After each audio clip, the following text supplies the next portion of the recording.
Bonjour à tous, écoutez, ravi de vous retrouver pour un nouveau billet. Un billet que j'ai voulu consacrer à 4% de la population, que j'ai appelé les 4%. Effectivement, j'ai lu pas mal de livres, notamment sur les entreprises libérées, et j'ai découvert que globalement dans la société, il y avait 4% de la population qui n'était pas fiable, voilà, qui était entre guillemets malsaine. Et ces 4%, ils sont dans toute la population, à la fois chez les chefs d'entreprise, à la fois chez les managers, à la fois chez les collaborateurs. Et en fait, c'est un retour d'expérience qui m'a fait grandir sur ce sujet-là et qui m'a fait changer mon regard. Pendant longtemps, finalement, ces 4%, ils sont discrets, ils font pas trop de vagues et puis ils diffusent comme un petit poison, en fait, un peu au quotidien, dans la cafétéria, dans les couloirs, la pause cigarette.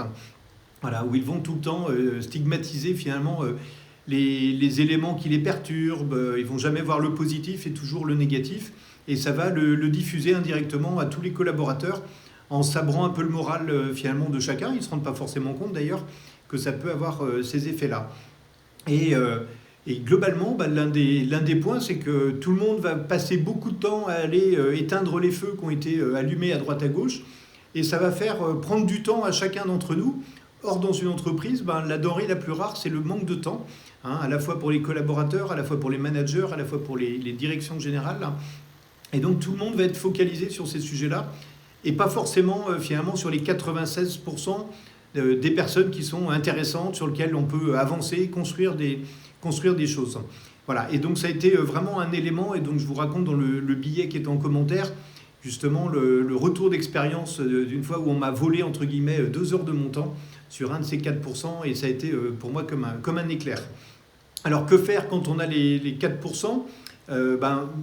Nous, la stratégie qu'on a bâtie, ça a d'abord été de se dire qu'on a des valeurs fortes qu'on affiche et qu'on assume, et donc plus on va les afficher, finalement plus on va attirer des profils à qui elles parlent.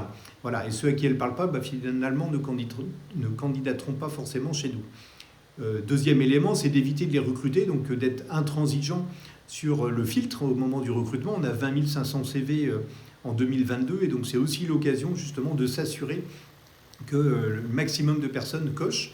Pour autant, comme tout le monde, on peut passer au travers et on peut avoir quelques failles.